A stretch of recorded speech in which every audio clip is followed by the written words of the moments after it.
दोस्तों, वैसे तो आप सबको पता है कि मैं अपने इस चैनल पर दिल दहला देने वाली सच्ची घटनाओं पर वीडियो डाला करता हूँ। पर आज जो वाकया मैं आप सबके साथ साझा करने जा रहा हूँ, वह किसी रोमांचित कर देने वाली कहानी से कम नहीं। इस घटना का एक भी पल आपको ऐसा लगेगा ही नहीं कि यह सच में हो सकता है। आप खुद से सोच कर देखिए, क्या कोई व्यक्ति 7000 साल तक जिंदा रह सकता है? तो आज मैं एक ऐसे ही व्यक्ति की कहानी साझा करने जा रहा हूँ जो पिछले 7000 साल से जिंदा है। तो ज़्यादा समय न व्यर्थ करते हुए शुरू करते हैं आज का वीडियो। और एक खास बात, इस कहानी के अंत में आपको कुछ ऐसा पता चलेगा जिसे सुनकर ही आपके पैरों तले से जमीन खिसक जाएगी। तो यह कहानी है अश्वत्थामा की। आपने अश्वत्थामा का नाम तो सुना ही होगा। अश्वत्थामा महाभारत युद्ध में कौरवों की तरफ से युद्ध कर रहे थे, पर इनकी कुछ गलतियों के चलतन कृष्ण जी ने इन्हें श्राप दिया था कि तुम कलयुग के अंत तक भटकते रहोगे और तुम सबसे मौत की भीख मांगते रहोगे, पर तुम्हें मौत नसीब नहीं होगी और तुम्हारे माथे से हमेशा रक्त यानी कि खून बहता रहेगा और तुम सबसे इसे ठीक करने के लिए हल्दी तेल मांगते रहोगे, पर तुम्हें हल्दी तेल तक नसीब नहीं होगा। तो चलिए इस घटना को हम आपसे साझा करते हैं। इस घटना की शुरुआत सन 1983 में हुई थी। गुजरात राज्य में संजय जोशी नामक एक व्यक्ति का जन्म होता है। संजय जोशी का पूरा परिवार बहुत ही धार्मिक था। संजय जोशी भी धार्मिक कहानियों को सुनकर बड़े हुए थे। तो उन्हें कहीं से यह पता चला कि अश्वत्थामा, जो कि महाभारत के समय से आज तक जिंदा है, संजय जोशी के मन में भी यह बात आई कि मुझे अश्वत्थामा से मिलना है। अब वह बात उनके जहन में इस कदर बैठ गई कि वह उनकी एक अंतिम इच्छा बन गई। संजय जोशी की एक बेटी और एक बेटा था, और जब संजय जोशी को यह बात पता चली कि उनकी बेटी के ससुराल के पास वाले मंदिर, जो कि बुरहानपुर के असीरगढ़ के किले में स्थित है, उसमें अश्वत्थामा रोज सुबह पूजा करने आते हैं। थोड़ी सी और जानकारी जुटाने के बाद संजय जोशी को पता चला कि उस किले में भगवान शिव का एक मंदिर है और अश्वत्थामा भगवान शिव की पूजा करने उस किले में रोज आते हैं। पर अश्वत्थामा को आज तक कोई देख नहीं पाया था। इस समय तक संजय जोशी की उम्र 70 वर्ष हो चुकी थी और तभी संजय जोशी के परिवार वालों को पता चला कि संजय जोशी को कैंसर है, वो भी 3rd स्टेज का। डॉक्टरों ने संजय जोशी से कहा कि आपके पास केवल 1 महीने का समय है। जीवन में जितनी आपकी आखिरी ख्वाहिशें हैं और जिन्हें आप पूरा करना चाहते हैं, उन्हें आप पूरा कर लीजिए। वैसे तो संजय जोशी की बहुत सारी अंतिम ख्वाहिशें थी, पर उनकी जो 2 मुख्य ख्वाहिशें थी, पहली तो यह थी कि वे मिठाई बहुत पसंद करते थे, खास करके रसगुल्ले खाना, और दूसरा यह कि वो अपने जीवन में अश्वत्थामा से मिलना चाहते थे। और संजय जोशी ने ठान लिया था कि अब मुझे अश्वत्थामा से मिलना है। उनके दर्शन के बाद मैं चाहे मर भी जाऊं तो मुझे अब कोई फर्क नहीं पड़ता, क्योंकि मेरी सारी ख्वाहिशें पूरी हो चुकी हैं। और अगर किसी कारणवश मैं दर्शन ना भी कर पाया तो मैं वहां मरना चाहता हूं जहां अश्वत्थामा हमेशा आते जाते रहते हैं। कैंसर की रिपोर्ट आने के बाद से संजय जोशी दुखी तो रहते ही थे, तो वह हमेशा अपने कमरे में ही बंद रहते थे। पर एक दिन रविवार के दिन यानी कि संडे को वह अपने कमरे से बाहर निकलते हैं। वह अपने बेटे से बोलते हैं कि मैं बुरहानपुर जाना चाहता हूँ, मुझे अश्वत्थामा से मिलना है, और अगर किसी कारण दर्शन ना भी कर पाया तो मैं वहां मरना चाहता हूं जहां अश्वत्थामा रोज आते जाते रहते हैं। हालांकि बेटा और बहू ने जैसे ही यह बात सुनी वे भड़क गए, क्योंकि संजय जोशी की हालत काफी ज्यादा खराब थी। पर थोड़ी देर की बातचीत के बाद संजय जोशी ने कहा, ठीक है, मैं अपनी बेटी के घर चले जाता हूँ जिसकी शादी बुरहानपुर में हुई है, और बेटी जैसा मेरा दामाद है वह मेरी मदद कर देगा अश्वत्थामा से मिलने के लिए। संजय जोशी के बेटे उन्हें बहुत समझाते हैं कि आपकी तबीयत बहुत ज़्यादा खराब है, पर संजय जोशी अपनी जिद पर अड़े हुए थे, और आखिरी में संजय जोशी के बेटे मान गए उन्हें बुरहानपुर भेजने के लिए। संजय जोशी के बेटे ने इनकी ट्रेन की टिकट बुक करवा दी और नौसारी से इनकी ट्रेन थी और इन बुरहानपुर पहुंच गए।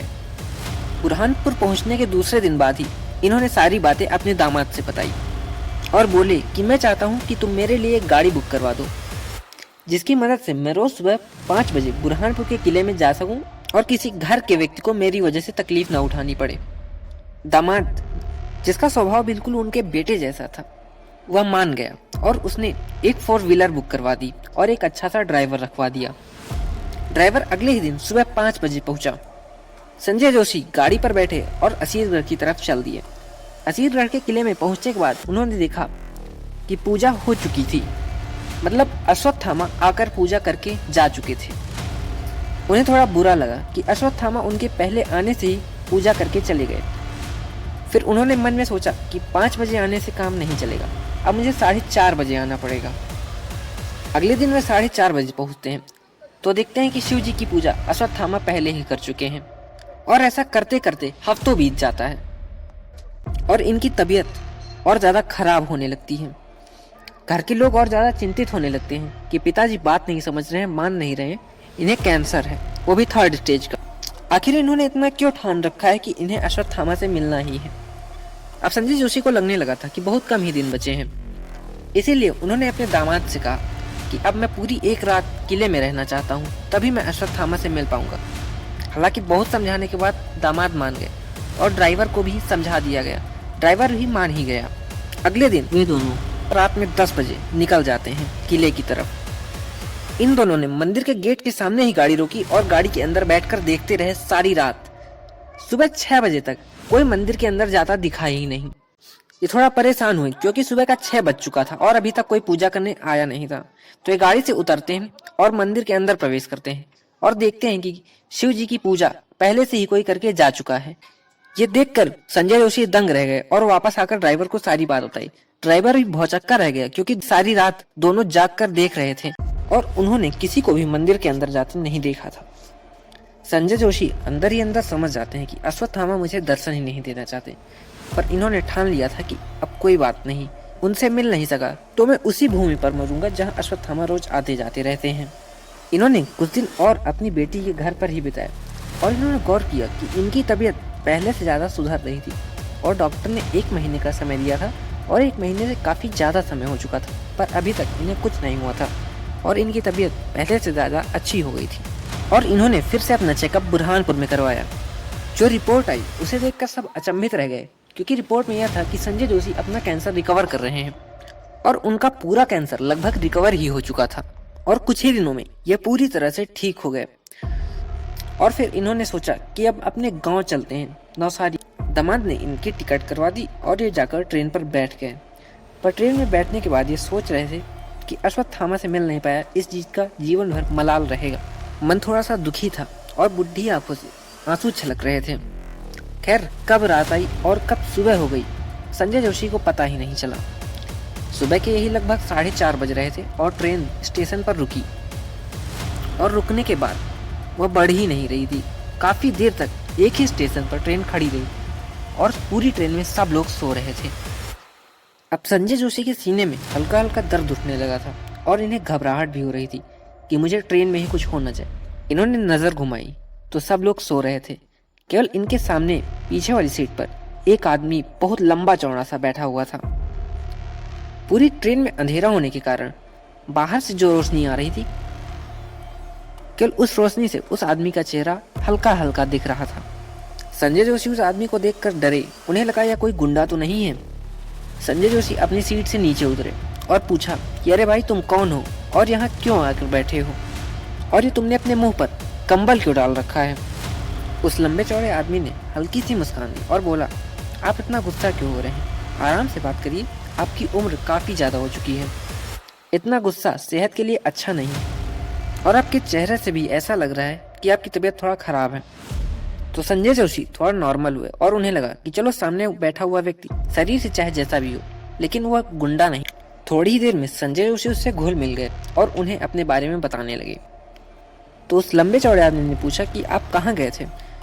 तो संजय जोशी ने जवाब दिया कि यहीं नौसारी के पास मेरा घर है और मैं बुरहानपुर से अपनी बेटी के घर से वापस आ रहा था, बस मलाल एक बात का है। उस आदमी ने बीच में ही टोका किस बात का मलाल है, कहीं आपको ज़्यादा खाने पीने का शौक तो नहीं। संजय जोशी को थोड़ा अचंभा हुआ कि इसे कैसे पता चल गया कि मुझे खाने पीने का शौक है। संजय जोशी ने कहा हाँ आपने बिल्कुल सही कहा, मुझे खाने पीने का बहुत शौक है। तो उस लंबे चौड़े आदमी ने कहा कि क्या बात कर रहे हैं, आपको अपनी ख्वाहिशें पूरी करनी है और खाने पीने का शौक भी है, तो अभी ट्रेन से उतरिए और इस सामने कुछ ही दूर पर दुकान है और वहाँ जाकर खूब सारी मिठाइयाँ खाइए और उससे कुछ ही दूर पर बस स्टैंड है, वहाँ से बस पकड़िएगा और अपने घर जो कि कुछ ही दूर पर बचा है वहाँ चले जाइएगा। संजय जोशी को लगा कि आदमी सही ही बोल रहा है, अश्वत्थामा से नहीं मिल पाया तो क्या हुआ, और उन्होंने अपना बैग उठाया और उतर गए स्टेशन पर ही। वो ट्रेन से उतरे ही थे कि पीछे बैठा हुआ लंबा चौड़ा आदमी उन्हें आवाज़ लगाता है और बोलता है, अरे संजय जोशी जी, आपके पास हल्दी तेल होगा क्या? उसने अपना सर दिखाया, कहा कि मेरे सर पर थोड़ी सी चोट लगी है जो बहुत दर्द कर रही है। अगर आपके पास हल्दी तेल हो तो दे दीजिए, बड़ी महान कृपा होगी। अंधेरा अब भी था और संजय जोशी उसका चेहरा अब भी ढंग से नहीं देख पाए थे, पर संजय जोशी मुस्कुराए और बोले, अरे आप कैसी बात करते हैं, मैं ट्रेन में सफ़र कर रहा हूँ और ट्रेन में हल्दी तेल लेकर कौन घूमता है।